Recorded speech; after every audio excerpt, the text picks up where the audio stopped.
देवर साहब तो बड़े रोमांटिक लग रहे हैं। कुछ तो गड़बड़ है। माँ वो विधि के पैर पे चोट लगी है ना, वो जल गए थे, पट्टी भी बंधी है। डॉक्टर ने कहा है कि अभी चलना नहीं है, इसलिए व्हील चेयर तो मंगवाई है मैंने। गोवर्धन, गोवर्धन जी भाई साहब। वो व्हील चेयर कब तक आएगी? कौन सी चेयर भाई साहब? इसका तो माने था को नहीं।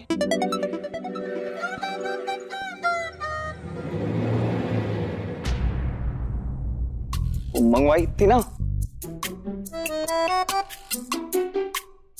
फंस गए।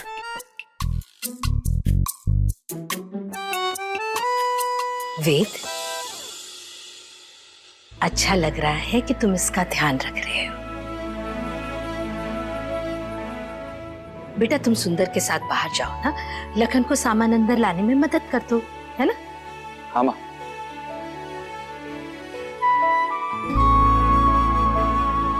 अपना ख्याल रखना, मैं जल्दी आता हूँ।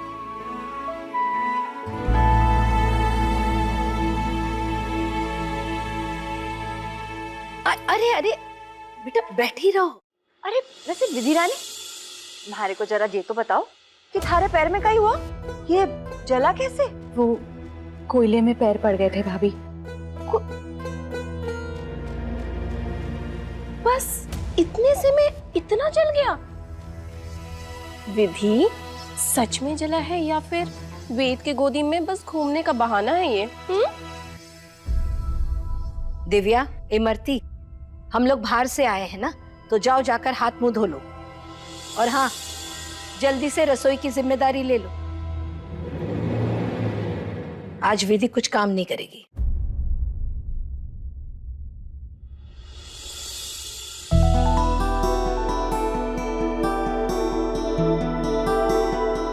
जाओ। तुम्हारे हाथ तो साफ है, तुम्हारा मन भी बहुत साफ है। थारा साफ नहीं है। चलो चलो।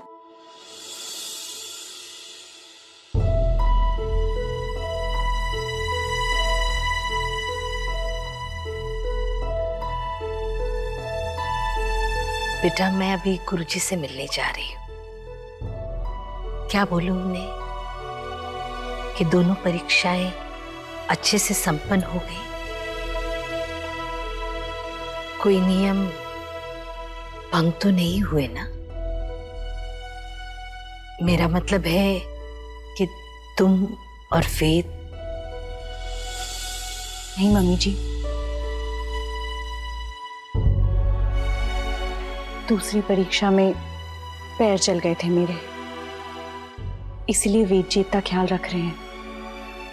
मेरे और वेद जी के बीच ऐसा कुछ नहीं है।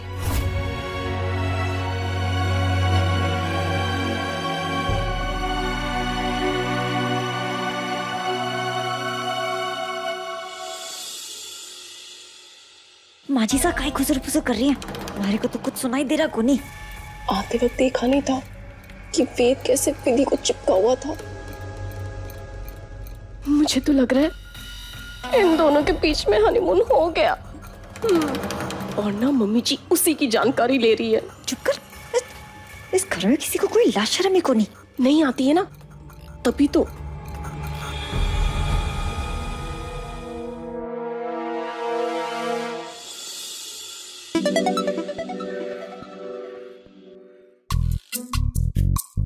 हमारे को कुछ सुनाई दे रहा को नहीं दिव्या। कुड़कू पड़ती है भाभी साहब, आप दोनों खंबे से चिपक के मक्खी के जैसे केक रन लग रहे थे।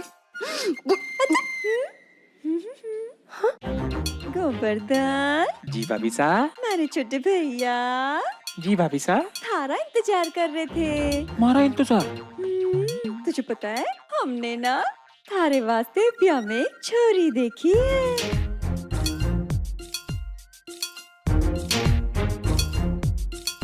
छोरी? हमारे लिए? थारी सो हमारे छोटे भैया। और तुझे पता है हम तो उसका फोन नंबर भी लेके आए थारे वास्ते। और ये बोल के आए कि तू उसे फोन करेगा। उससे बातें करेगा और बातों को आगे बढ़ाएगा। भाभी सा मैंने सब ठाए हैं। भाभी सा आप लोगों के लिए मेवे के लड्डू बनाऊं भाभी सा? लाओ नंबर दो ना। नंबर भी मिल जाएगा थारे को गोवर्धन। पहले मैं थारे से एक बात पूछूं? हाँ पूछो ना। गोवर्धन, मारे को जी बता कि वेद और विधि के बीच पिछले 2 दिनों में कुछ हुआ क्या?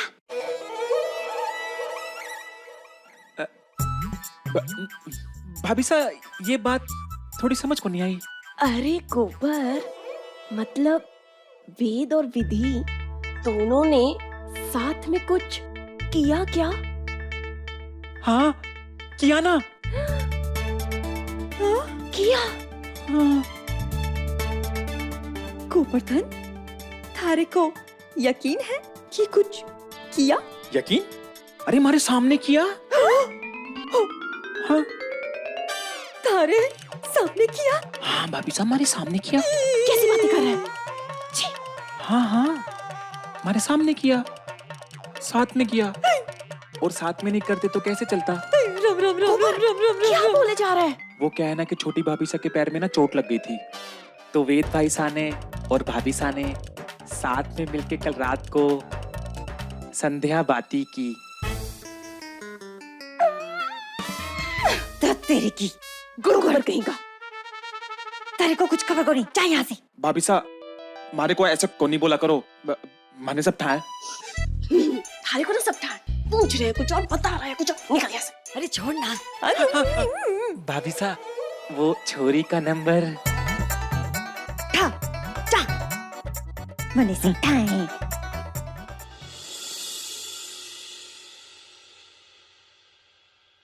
अंगार परीक्षा भी उसका मनोबल कमजोर नहीं कर सकी। मेरी शिष्या ने बताया कि उसको तब पूरा करने में बहुत कठिनाई आई, पर उसने वो पार कर ली। पता नहीं गुरुजी, उसमें इतनी शक्ति कहां से आ जाती है। उसका मनोबल टूटने के बजाय और दृढ़ हो जाता है। इतना ही नहीं, उसका वेद के साथ रिश्ता और भी गहरा हो गया है। ये अच्छे संकेत नहीं है प्रतिभा। करवा चौथ आ रहा है। उसकी इच्छा शक्ति इतनी प्रबल है कि वो नियति के लिखे हुए को भी चुनौती दे रही है। ग्रह नक्षत्रों का झुकाव भी उसकी ओर है। अगर ऐसा ही चलता रहा तो तुम उसको उसके किए की सजा नहीं दे पाओगी और ना ही अपने खोए हुए बेटे को ढूंढ पाओगी। गुरुजी, इन सब को रोकने का कोई और उपाय नहीं है? उपाय है।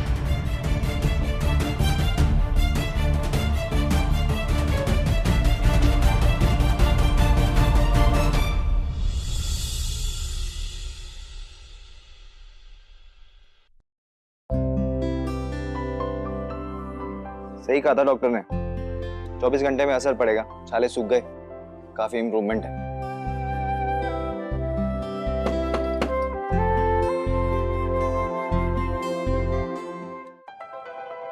माँ आइए ना।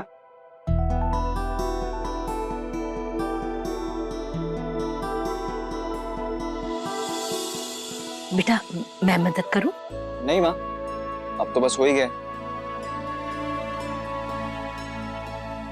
अगर मदद करनी है तो अपनी बहू को समझाइए कि मेरी खातिर कोयले पर ना चले।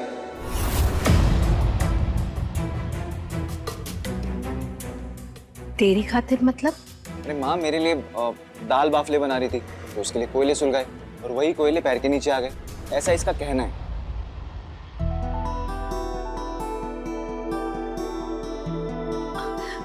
बहुत तकलीफ हो रही है ना?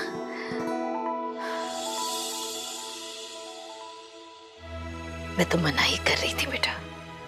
नहीं मम्मी जी, मेरा मन था।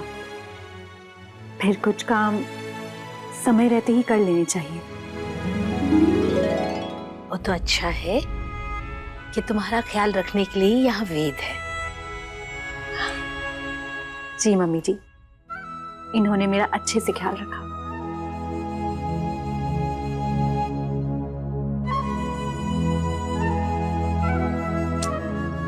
अरे ये ऑइंटमेंट बड़ा चिपचिप कर रहा है, मैं हैंड्स वॉश करके आता हूँ।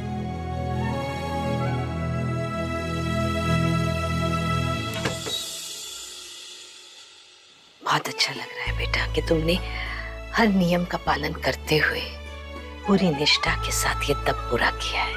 मम्मी जी, मैंने खुद को वचन दिया है कि मैं वेद जी को कुछ नहीं होने दूंगी। मम्मी जी, गुरुजी ने तीसरे तप के बारे में कुछ कहा?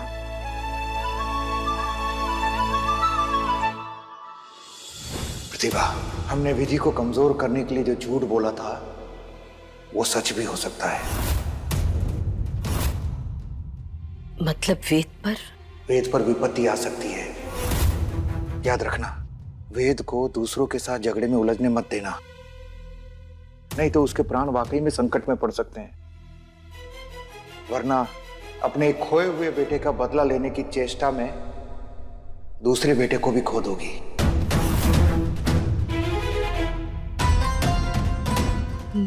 नहीं गुरुजी, ऐसा मत बोलिए। प्रतिभा, 3 बातों की गांठ बांध लो। पहली बात, वेद को दूसरों के साथ किसी भी झगड़े में उलझने मत देना। दूसरी बात, कुछ भी हो जाए विधि को वेद के पास मत जाने देना। तीसरी और मुख्य बात, कुछ भी हो जाए विधि को तीसरी परीक्षा में सफल मत होने देना।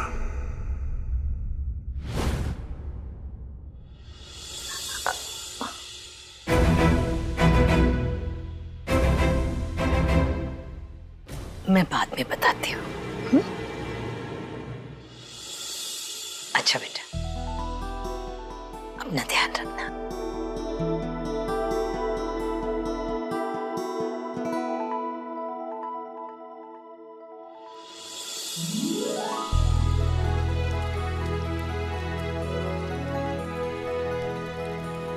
खुशबू तो चोखी आ रही है। अरे वाह, क्या बात है। ये सब किस खुशी में भाभी? कल करवा चौथ है। अब देवर साहब, तुम्हारी किस्मत विधि की तरह तो है कोनी कि तुम्हारा पति तुम्हारे को गोद में उठा के घूमे। कल अगर भूख के मारे गिर गई तो थारे भाई साहब ना हमारे पे पानी छिड़कने भी आवेंगे कोनी। अब अपना इंतजाम तो खुद ही करना पड़ता है ना? वो क्या है ना, कल सुबह अगर पेट भर के नहीं खाएंगे ना तो उपवास करते बनेगा कोनी। सही कह रही है भाभी आप। वेद, तुम्हें पता है सूरज उगने से चांद निकलने तक भूखे प्यासे रहना ना आसान नहीं होता है। क्या? सुबह से लेकर शाम तक और पानी भी नहीं? मैं तो ऐसा सोच भी नहीं सकता। कहाँ है प्रतिभा कोठारी? कहाँ है प्रतिभा देवी? कौन हो और अंदर कैसे चले आए? तुम्हारे बेटे ने बताया नहीं कि हम फूलपुर से आए हैं। सेठ गिरधारी लाल ने मना किया था तुम्हें कि फूलपुर में बिजनेस मत करना, लेकिन तुम मानी नहीं। अब हम उसका हिसाब करेंगे। वैसे भी कल तुम्हारे बेटे के अंदर बहुत जोश था, आज हम उसकी पूरी हेकड़ी बाहर निकाल देंगे।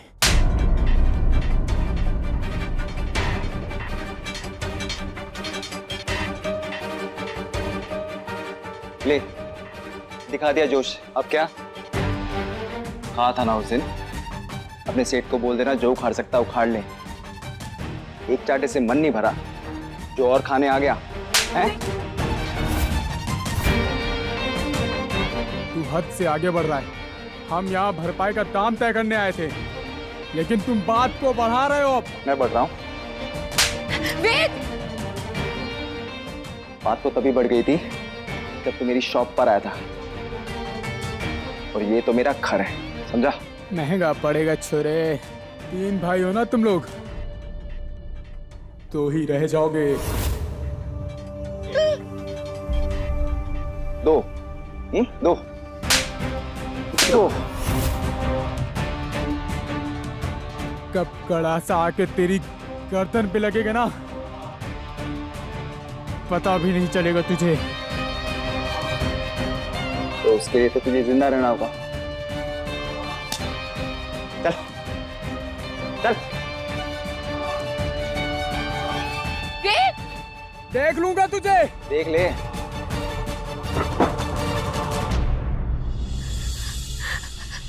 वेद, बेटा तुझे उनके साथ उलझने की क्या जरूरत थी? गुंडे हैं, इन्हें पैसे चाहिए, पैसे दे देते ना। अगर तुझे कुछ हो गया तो अभी वो जान की धमकी देकर गया है ना बेटा। माँ माँ, कुछ नहीं होगा मुझे। शेर है आपका बेटा, शेर। ऐसे गीदड़ों की धमकियों से डरेंगे तो काम कैसे करेंगे माँ?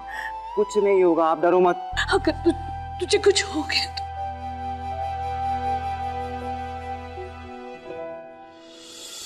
प्रतिभा, 3 बातों की गांठ बांध लो। वेद को दूसरों के साथ झगड़े में उलझने मत देना, नहीं तो उसके प्राण वाकई में संकट में पड़ सकते हैं।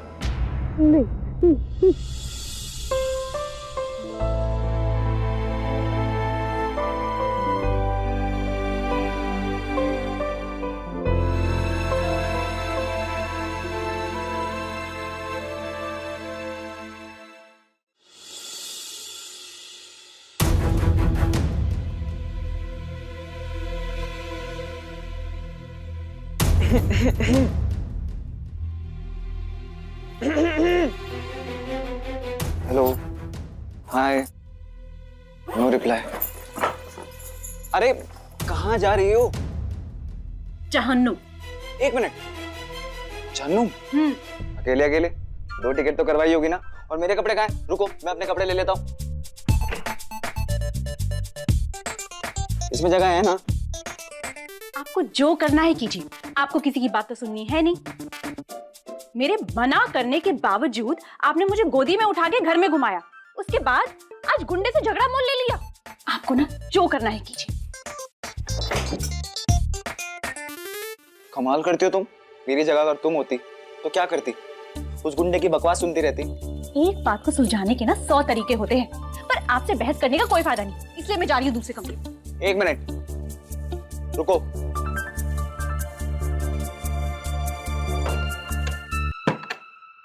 क्या लिखा है?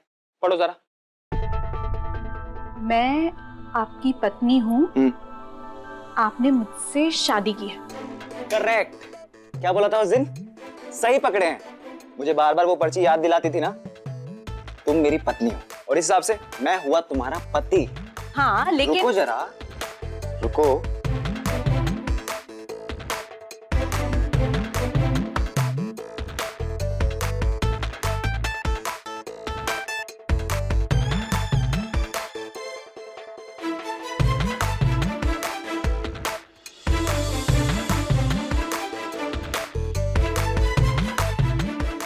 मैं तुम्हारा पति हूँ, बोलोगी तो देख लेना। मुझे सब याद है, मुझे याद दिलाने की जरूरत नहीं है। मुझे पता है आप मेरे पति हो और उसी हद से मनमानी कर रहे हो। मुझे भी मनमानी करनी आती है, ओके? इसीलिए मैं जा रही हूँ दूसरे ठीक कमरे है, ठीक है।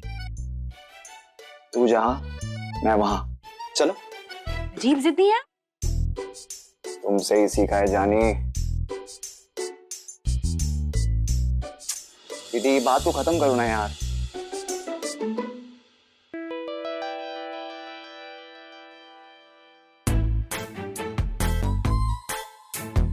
अरे कोई फर्क नहीं पड़ा।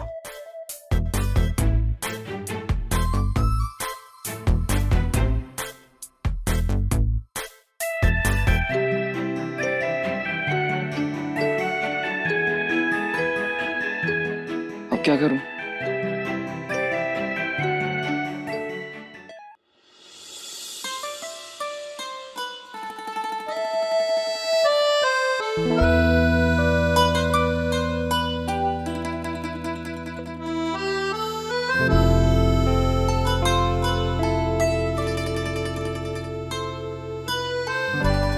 Sorry, please.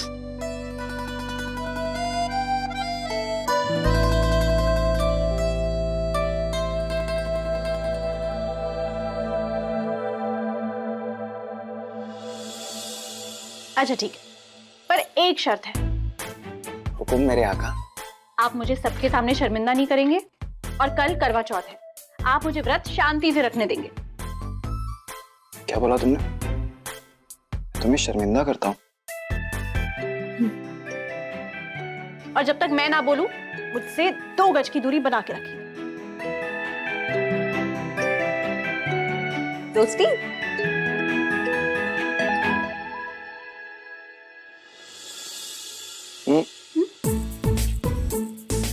1 2 2 गज की दूरी है जरूरी। दोस्ती।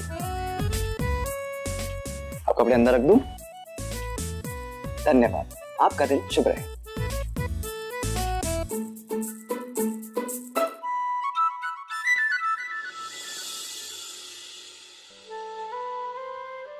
बस कल रात तक वेद जी, एक बार मैं आपके ऊपर मंडराने वाले संकट को मिटा दूं, फिर मुझे आपसे दूर रहने की जरूरत नहीं पड़ेगी।